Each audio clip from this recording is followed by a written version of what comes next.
Hello students, welcome to MKH। मैं रूबी सिंह आटिया और आज हम करने वाले हैं आपका चैप्टर नंबर 23वां, हमारी विरासत। आपको पता ही है कि हमारी विरासत कौन सी है। राजस्थान के अंदर जो बहुत सारे किले हैं, दुर्ग हैं, महल है, ये सारी की सारी हमारी विरासत है। और ये ऐसी विरासत है जो ना केवल भारत के लोगों को राजस्थान के प्रति आकर्षित करती है, बल्कि विदेशी लोगों को भी राजस्थान के प्रति आकर्षित करती है, क्योंकि इनकी जो स्थापत्य कला है वो वास्तव में देखते ही बनती है और लोग उसे देखना चाहते हैं, यहाँ पर आना पसंद करते हैं। और ये जो विरासत है कहीं ना कहीं राजपुताना के जो शेर हुए उनके बलिदान और शौर्य की प्रतीक है। और डेफिनेटली क्योंकि हम राजस्थान से हैं तो ये चीज़ें हमें गौरवान्वित भी करती हैं, है ना।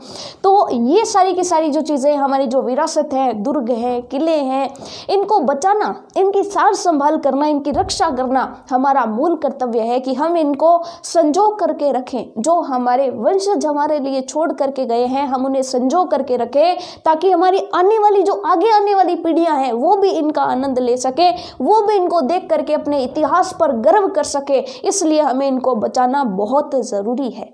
तो चलिए हम हमारी विरासत के बारे में ही पढ़ने वाले हैं। और हमारी विरासत के अंदर आज हम इस चैप्टर में पढ़ेंगे हमारे जो राजस्थान के मुख्य किले और दुर्ग हैं उनके बारे में। तो सबसे पहले तो आपको पता होना चाहिए कि किला या दुर्ग जो है वो क्या होता है। तो सिंपल सी चीज़ कि पुराने ज़माने में क्या हुआ करता था, राजा महाराजा होते थे, एक दूसरे से युद्ध करते थे और जो जीतता था वही सिकंदर होता था। अब आज की तरह तो है नहीं कि कोई ज़मीन ले ली, जिस व्यक्ति ने उस ज़मीन की रजिस्ट्री करवा ली, अब कोई और व्यक्ति उस व्यक्ति की ज़मीन ले नहीं सकता। ऐसा तो कुछ होता नहीं था। मान लीजिए कि एक राजा किसी क्षेत्र पर शासन कर रहा है, दूसरे राजा ने आक्रमण करके इस राजा को मार दिया, इस राजा को हरा दिया, तो इस राजा का सारा क्षेत्रफल किसका हो जाएगा? इसका। यानी तलवार के दम पर वो किसी का भी राज्य ले सकते थे। ठीक है, तो ऐसे में फिर राजा को अपने क्षेत्र की रक्षा करना बहुत ज़रूरी था, क्योंकि अगर वो रक्षा नहीं करेगा, अगर वो सेना नहीं रखेगा तो कोई दूसरा राजा उस पर आक्रमण कर सकता है। और इसी के लिए अपने राज्य को सुरक्षित रखने के लिए, अपनी प्रजा की रक्षा करने के लिए राजा महाराजा क्या बनाते थे? किले और दुर्ग बनाते थे। तो यहाँ पर क्वेश्चन सबसे पहला क्या बनता है कि दुर्ग, चाहे तो आप दुर्ग कह लें, चाहे तो आप किले कह लें या किला कह लें, दुर्ग और किले क्यों बनाए जाते थे? पहला क्वेश्चन क्या उठता है कि दुर्ग और किले जो बनाए जाते थे वो क्यों बनाए जाते थे? तो आप कह देंगे कि जी प्रजा की रक्षा करने के लिए प्राचीन समय में राजा महाराजा किले बनाया करते थे। तो किस लिए बनाए जाते थे? आप कह देंगे प्राचीन समय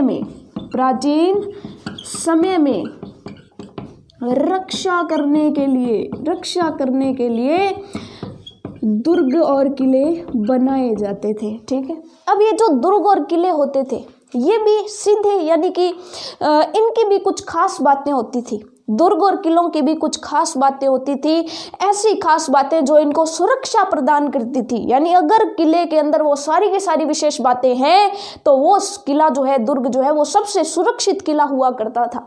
तो अब हम ये पढ़ेंगे कि इन किलों की, इन दुर्गों की क्या क्या खास बातें होती थी, यानी किलों की क्या विशेषताएं थी।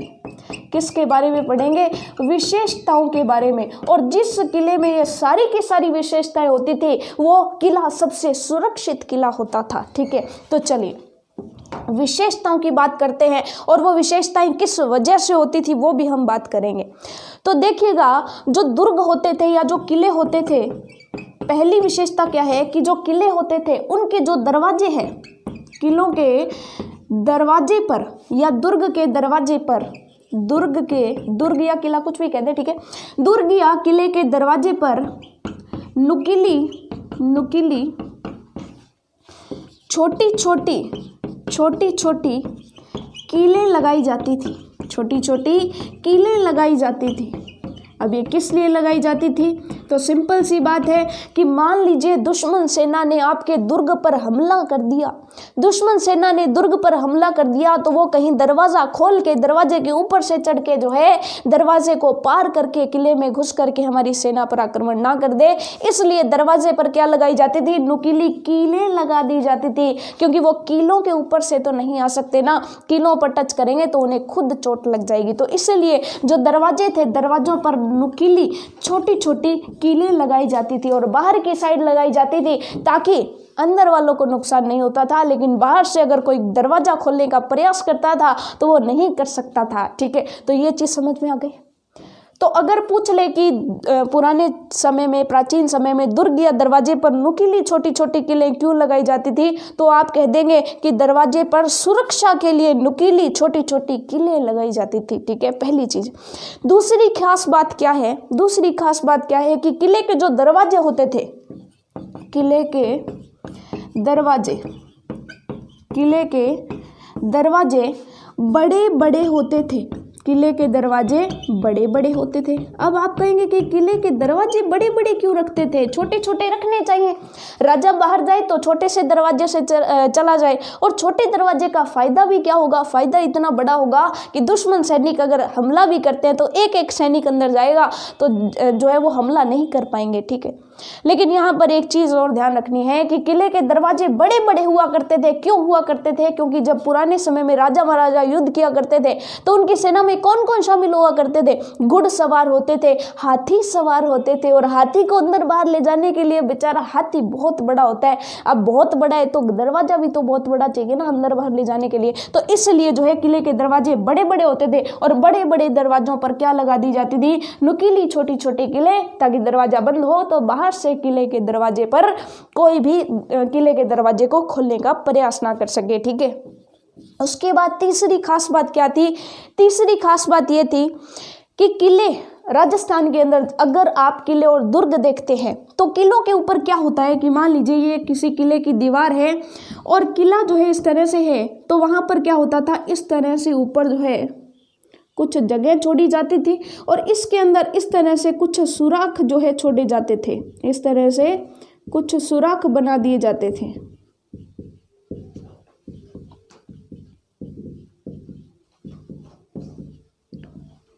ये जो ऊपर का दीवार का डिजाइन होता था वहां पर क्या कर दिया जाता था, इस तरह से छेद या सुराख बना दिए जाते थे। इन छेद या सुराखों में से जो तीर चलाने वाले होते थे, ठीक है, जो अंदर हमारी सेना के जो सैनिक है वो तीर चलाने वाले जो है इन छेद में से तीर चला सकते थे, ताकि वो तीर जाकर के क्या लगता, सीधे, क्योंकि तीर चलाने के लिए निशाना तो बांधना पड़ता है ना, वो निशाना इस सुराख से बांधा करते थे और तीर जाकर के सीधा लगता था दुश्मन के सैनिकों पर। ठीक है, अब आप कहेंगे कि वो खड़े होकर, सुराख की क्या जरूरत है, वो खड़े होकर के भी तो तीर चला सकते हैं। सिंपल सी बात कि मान लीजिए कि कोई सैनिक अगर इस तरह से सीधा सामने जाकर के खड़ा हो जाएगा और तीर चलाने का प्रयास करेगा तो दुश्मन सेना भी कौन सी हाथ पर हाथ धर के बैठी है, वो भी तो तीर चला रही है, वो तीर चला रही है तो वो तीर आके सीधा सीधा सीधा इस पर लग जाएगा। तो तीर सीधा आकर के इस पर ना लगे, इसके लिए वो क्या करते थे, सुराखों में से तीर चलाया करते थे, अपने आप को दीवार के पीछे छुपा करके रखते थे और तीर चलाते थे, यानी निशाना सीधा लगता था लेकिन उनको कोई खतरा नहीं होता था। ठीक है, तो ये बात हो गई। यहाँ पर तीसरी खास बात की कि तीसरी खास बात क्या है कि दीवारों के ऊपर की तरफ छेद रखे जाते थे, दीवारों के ऊपर की तरफ छेद रखे जाते थे। अब आपसे क्वेश्चन ये भी पूछ सकता है कि दुर्ग या किले की जो दीवारें हैं उनमें ऊपर की तरफ छेद क्यों रखे जाते थे, तो आप कह देंगे, अब मान लीजिए कि कोई बंदूक की गोली चलानी है तो इस छेद में से बंदूक की नली बाहर जाएगी और निशाना बांध करके इस छेद में से बंदूक चला देगा सैनिक, तो सैनिक खुद भी सुरक्षित है और दुश्मन सामने सीधा खड़ा है तो उसके जाकर के सीधे सीने में गोली लगेगी। तो ऐसे में क्या होता था कि गोली चलाने के लिए, निशाना बांधने के लिए यहाँ पर छेद जो होते थे उनका प्रयोग किया जाता था और इन दीवारों के पीछे छुप करके सैनिक सुरक्षित बैठा रहता था और गोली भी चला देता था। ठीक है, अब नेक्स्ट आता है चौथा आता है कि दुर्ग या किले जो है वो ऊंचाई पर बनाए जाते थे। किले कहाँ पर बनाए जाते थे? ऊंचाई पर बनाए जाते थे, ऊंचाई पर बनाए जाते थे। अब आप कहेंगे कि किले और दुर्ग ऊंचाई पर किस लिए बनाए जाते थे? मान लीजिए ये जो है इस तरह से पहाड़ जैसा जो क्षेत्र था, पहाड़ के किसी पहाड़ के ऊपर वाले क्षेत्र पर बनाए जाते थे। किस लिए बनाए जाते थे? क्योंकि समतल मैदान पर दुश्मनों की पहुंच आसान होती थी। लेकिन जब पहाड़ पर दुश्मन सैनिक चढ़ेंगे तो पहली बात तो थकान से वो चूर चूर हो जाएंगे, उनका हौसला पहली बात तो रास्ते में ही चूर चूर हो जाएगा थकान की वजह से। अब दूसरा है कि मान लीजिए घोड़ों पर चढ़ करके बेचारे घोड़ों को लेकर के भी जा रहे हैं, लेकिन घोड़ों से जा रहे हैं तो क्या इनको दिखेंगे नहीं? ये तो ऊपर बैठे तो नीचे से कोई आ रहा है तो साफ दिखेगा, तो ये उनको वहीं पर रोक लेंगे। तो इसलिए सुरक्षा के तमाम इंतजाम करने के लिए किले ऊंचाई पर बनाए जाते थे। ये चीज समझ में आ गई? तो ये खास बातें होती थी, और जिस किले या दुर्ग में ये 4 खास बातें होती थी, ठीक है, इस तरह की कुछ खास बातें जिस किले या दुर्ग में है, वो किला या दुर्ग सबसे सुरक्षित होता था। ठीक है, क्योंकि बाहर से अंदर आक्रमण हो नहीं सकता, लेकिन अंदर वालों की नजर बाहर वालों पर साफ दिखाई देती है। ठीक है, तो ये हमने पढ़ लिया कि दुर्ग या किले क्यों बनाए जाते हैं। अब हम बात करते हैं, हमारे चैप्टर में हमें पढ़ना है राजस्थान के प्रमुख 7 किलों के बारे में। राजस्थान के प्रमुख 7 किलों के बारे में। ठीक है, तो सबसे पहले हम जानते हैं कि किन किन किलों के बारे में पढ़ना है, कौन कौन से किले कहाँ पर है, और उनमें से जो महत्वपूर्ण है, सबसे महत्वपूर्ण रहेगा वो हमारा रहेगा चित्तौड़गढ़ दुर्ग, या चित्तौड़ का किला जो है वो हमारे लिए मोस्ट इम्पोर्टेंट रहेगा। ठीक है, तो हम 7 दुर्गों की बात करेंगे। आप इनको कह सकते हैं राजस्थान के प्रमुख दुर्ग, राजस्थान के प्रमुख दुर्ग। फिर हम बारी बारी से एक एक करके इन सभी दुर्गों के बारे में पढ़ेंगे। सबसे पहले हम पढ़ते हैं चित्तौड़ के किले के बारे में, या चित्तौड़ का किला। चित्तौड़ का किला, तो आपको पता लग गया कि चित्तौड़ का किला तो चित्तौड़गढ़ में ही होगा, तो ये बताने की जरूरत नहीं है कि ये कहाँ पर है। दूसरे की अगर हम बात करें तो दूसरा किला है रणथंभौर का दुर्ग, रणथंभौर का दुर्ग, तो ये भी रणथंभौर में है, रणथंभौर का दुर्ग। तीसरा जो है वो है मेहरानगढ़ का दुर्ग, और मेहरानगढ़ का दुर्ग आपको पता है कहाँ पर है? मेहरानगढ़ का दुर्ग जोधपुर के अंदर है। कहाँ पर है? जोधपुर के अंदर है। आपको पता है जोधपुर राजस्थान का एक जिला है। ठीक है, अब चलिए आगे, मेहरानगढ़ दुर्ग कहाँ पर है? तो आप कह देंगे जोधपुर के अंदर है। ठीक है, उसके बाद कुंभलगढ़ दुर्ग जो कहाँ पर है? राजसमंद में है। ठीक है, कहाँ पर है? कुंभलगढ़ दुर्ग, कुंभलगढ़ दुर्ग के बारे में पढ़ेंगे। कुंभलगढ़ दुर्ग हो गया। उसके बाद 5वां हम कौन सा पढ़ेंगे? देखिएगा, कुंभलगढ़ दुर्ग जो है वो राजसमंद के अंदर है। उसके बाद है लोहागढ़ दुर्ग और जयगढ़ किला, लोहागढ़ दुर्ग, और छठा है जयगढ़ का किला। कुंभलगढ़ दुर्ग हमारा कहाँ पर है? तो आप कह देंगे राजसमंद के अंदर है। लोहागढ़ दुर्ग राजसमंद के अंदर है, और लोहागढ़ दुर्ग जो है कहाँ पर है? भरतपुर के अंदर है। ठीक है, कितने हो गए? 6 हो गए। और जयगढ़ का किला जो है हमारा, जयगढ़ का किला है जयपुर, जयगढ़ का किला है जयपुर। और लास्ट जो है हमारा 7वां जो है वो कौन सा है? 7वां है हमारा सोनार का किला। और आपको पता है सोनार का किला कहाँ पर है? तो आप कह देंगे कि सोनार का किला हमारा जैसलमेर के अंदर है। कहाँ पर है? जैसलमेर के अंदर। तो ये है हमारे 7 मुख्य दुर्ग किले जिनके बारे में हमें पढ़ना है। तो चलिए एक एक करके इन सभी किलों के बारे में पढ़ना शुरू करते हैं।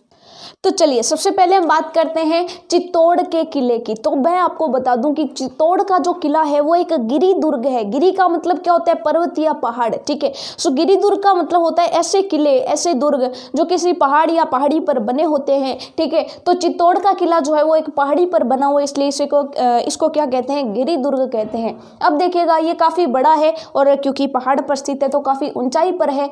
राजा रतन सिंह की पत्नी रानी पद्मिनी ने यहाँ जौहर किया था। और जौहर का आपको पता होना चाहिए कि जौहर क्या होता है कि जब कोई दुश्मन सेना जो है राज्य पर आक्रमण करती है तो राज्य के जो स्त्रियां हैं वो दुर्ग के अंदर सुरक्षित रहती हैं और दुर्ग से बाहर आकर के राज्य के जो पुरुष हैं, जो राजा होते हैं, वो युद्ध में हिस्सा लेते हैं। ठीक है, अब मान लीजिए कि अंदर जो रानियां बैठी हैं दुर्ग के अंदर, उनको ऐसा सूचना पहुंचती है कि बाहर जो है हमारे जो राजा हैं उनकी हार हो रही है या हमारी हार हो रही है। तो ऐसे में रानियां क्या करती है, अपने आप को दुश्मन जो राजा है उनके हवाले करने की बजाय वो जलती हुई आग में जो है जौहर कर देती हैं, यानी जलती हुई आग में कूद करके अपनी जान दे देती हैं। तो इसे जौहर कहा जाता है। ठीक है, तो काफ़ी खूबसूरत रानी के बारे में आपने सुना होगा, रानी पद्मिनी। तो रानी पद्मिनी जो राजा रतन सिंह की पत्नी थी, इन्होंने यहाँ पर चित्तौड़ के किले के अंदर जो है जौहर किया था। ठीक है,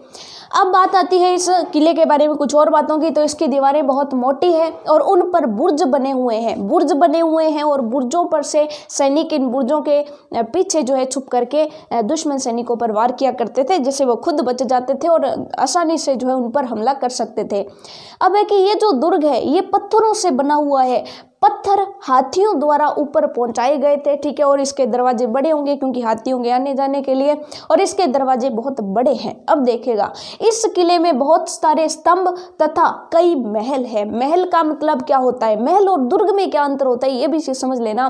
दुर्ग होता है सुरक्षा के लिए जो चार दीवारी की जाती है उसे दुर्ग बोला जाता है, और दुर्ग के अंदर जहां पर राजा रहता है या राजा के सगे संबंधी, राजा का परिवार जहां पर रहता है उसे महल बोला जाता है। तो दुर्ग के अंदर महल हो सकता है। ठीक है, तो महल जो है इसके अंदर कई सारे महल है क्योंकि राजा के अलग अलग परिवार के सदस्यों के रहने के लिए अलग अलग महल हो सकते हैं। ठीक है, तो अलग अलग महल है। इसके अलावा जो सगे संबंधी दरबारी उनके भी महल हो सकते हैं। ठीक है, तो उनके लिए महल है। और स्तंभ का मतलब क्या होता है कि पहले राजा महाराजा जो होते थे अपनी विजय की याद में या अपनी कीर्ति स्थापित करने की याद में, यानी जब उन्होंने कोई विजय स्थापित की तो उनकी डेट वगैरह लिखा करके वो जो है एक पिलर, एक स्तंभ खड़ा कर दिया करते थे, स्तंभ बनवाया करते थे। ठीक है, तो ऐसे कई सारे स्तंभ इस दुर्ग के अंदर यहाँ पर मौजूद है। तो आपको पता होना चाहिए दो स्तंभ मुख्य है।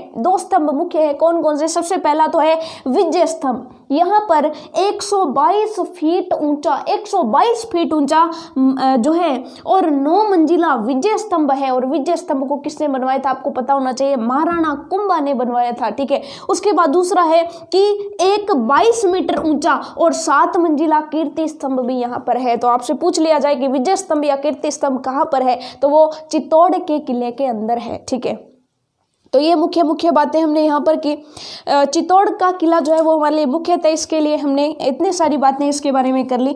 अब बात करते हैं दूसरा कौन सा? दूसरा जो है वो है हमारा रणथंभौर का दुर्ग। आपको पता होना चाहिए रणथंभौर का दुर्ग किस जिले में है, तो आप कह देंगे सवाई माधोपुर जिले में है। और राजस्थान का जो प्रसिद्ध मंदिर है त्रिनेत्र गणेश मंदिर, तो आपको पता होना चाहिए कि राजस्थान का जो प्रसिद्ध कौन सा? त्रिनेत्र राजस्थान का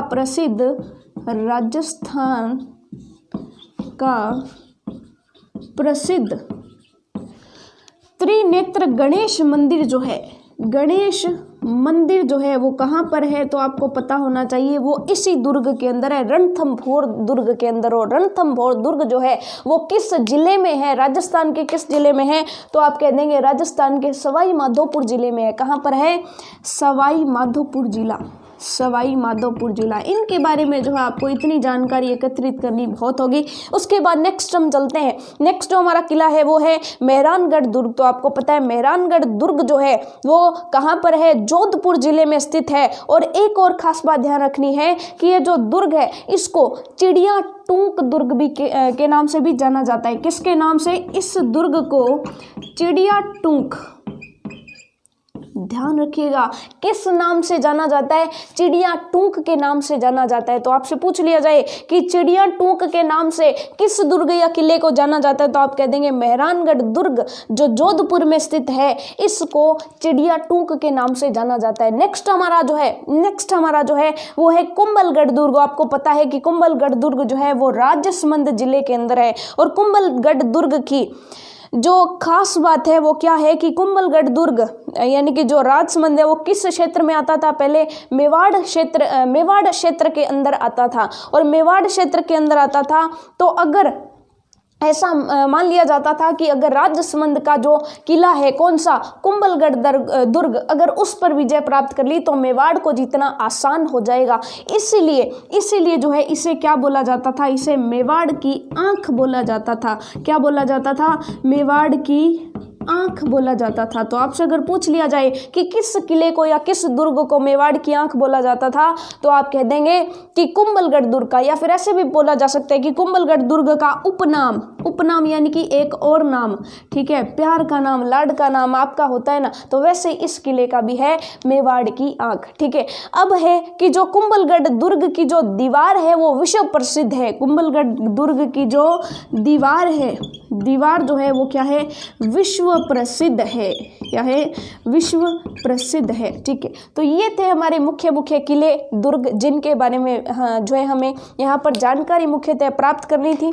और ये जो प्राचीन स्मारक है, ये जो प्राचीन धरोहर है, ये हमारी राष्ट्रीय धरोहरें हैं, ठीक है। ये हमारी सारी की सारी राष्ट्रीय धरोहर है और राष्ट्रीय धरोहर की रक्षा करना प्रत्येक भारतीय नागरिक का जो है कर्तव्य बनता है कि हम जो है इन धरोहरों को नुकसान ना पहुंचाएं और इनकी रक्षा करें, ठीक है। तो ये थी हमारी धरोहरों के बारे में हमने बात की, हमारी विरासतों के बारे में बात की। और आपने देखा है कि पुराने समय में क्या कुछ होता था, ये हमें कैसे पता चलता है? इन धरोहरों को देख करके, इनकी स्टडी करके ही पता चलता है। जैसे कि अब आप देख सकते हो कि बहुत सारी चीज़ें पुराने समय में अलग तरीके से होती थी, आज अलग तरीके से होती है। पुराने समय में कृषि अलग तरीके से होती थी, बैलों के द्वारा और लकड़ी इत्यादि के औजार होते थे। और आज आपको पता है मशीनीकरण का युग चल रहा है, तो ट्रैक्टर इत्यादि से कृषि की जाती है, यानी खेती के तरीके भी बदल गए हैं, ठीक है। त्योहार और उत्सव पहले बड़ी धूमधाम से मनाए जाते थे, पूरा परिवार एक साथ होता था तो पूरे धूमधाम से मनाते थे। लेकिन आजकल एकल परिवार है, परिवार में सदस्य कितने, 2 या 3 सदस्य। अब 2 या 3 सदस्य, चाहे त्योहार हो चाहे ना हो, वो इकट्ठे कभी होते नहीं है, ठीक है। कोई कहीं जॉब करता है, कोई कहीं जॉब करता है। तो ऐसे में जो है हमारा रहन सहन, हमारे त्योहार मनाने के तरीके पूरी तरह से परिवर्तित हो चुके हैं। आपने देखा होगा कि पहले त्योहार किस तरह से मनाए जाते थे, कितनी खुशी से, कितने उत्साह से त्योहार मनाए जाते थे। लेकिन आजकल आपने बड़े बुजुर्ग को ऐसे कहते हुए देखा होगा कि जब भी दिवाली या होली आती है तो वो कहते हैं कि आजकल तो पहले जैसा मजा ही नहीं रहे त्योहारों में, त्योहारों का तो मजा ही फीका पड़ गया है ना। तो ऐसी बातें अक्सर होती है क्योंकि पहले जितना मेल मिलाप, प्यार जो है वो नहीं रहा है आजकल के समाज में, ठीक है। तो ये थी हमारी कुछ विरासतें, चैप्टर हुआ हमारा कंप्लीट। मिलेंगे नेक्स्ट चैप्टर में, तब तक के लिए all the best for your self studies.